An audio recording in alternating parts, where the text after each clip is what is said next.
Ratan Tata greenfield road ORR మీద తిరుగుతున్నాం, triple R గురించి వింటున్నాం. ఇప్పుడు కొత్తగా ఈ గ్రీన్ఫీల్డ్ రోడ్ ఏందని అనుకుంటారా? నేను చెప్తానండి, ఇది ఒక ఎగ్జిస్టింగ్ రోడ్ ని ఎక్స్పాండ్ చేసే ప్రాజెక్ట్ అనుకుంటారేమో, కానీ అస్సలు కాదు. ఇది ఫ్యూచర్ కోసం కంప్లీట్ గా స్క్రాచ్ నుండి బిల్డ్ చేస్తున్న రోడ్, కాబట్టి గ్రీన్ఫీల్డ్ రోడ్ అని పేరు పెట్టారు.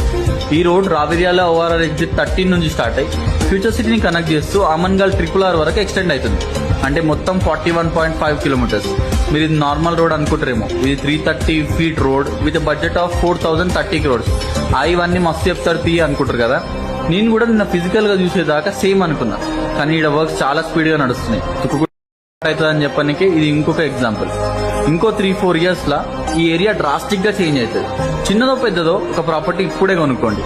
ఎంత కొనాలి, ఎక్కడ కొనాలి అనే డౌట్ ఉంటే ఈనాడు ఫ్యూచర్ సిటీ మన ఫ్యూచర్ కే కాదు, మన పిల్లలు వాళ్ళ పిల్లలు భవిష్యత్ తరాలకు గొప్ప ఫ్యూచర్ ను అందించడమే కాదు, భారతదేశానికే కాదు ప్రపంచానికి ఒక దిక్సూచిగా ఒక గొప్ప నగరంగా తీర్చిదిద్దాలి అని ఈనాడు మన ప్రభుత్వం సంకల్పంతోని ఈ కార్యక్రమాన్ని తీసుకున్నది. మనం అభివృద్ధి పదం వైపు నడవాలి. అందుకే డిసెంబర్ లో పనులు ప్రారంభించుకున్నాం. జూన్ 10 తారీఖు నాడు కార్యాలయాన్ని రోజు మనం ఇనాగరేట్ చేసుకుని జాతికి అంకితం చేసినాం. సరిగ్గా 150 రోజుల్లో ఫ్యూచర్ సిటీ డెవలప్మెంట్ అథారిటీ కార్యాలయాన్ని మీ ముందల్నే టెంకాయ కొట్టినాం, మీ ముందల్నే ఈనాడు కార్యాలయాన్ని ప్రారంభించుకున్నాం. ఇది మా పనితనం, ఇది మా అధికారుల వేగవంతమైన ప్రణాళిక.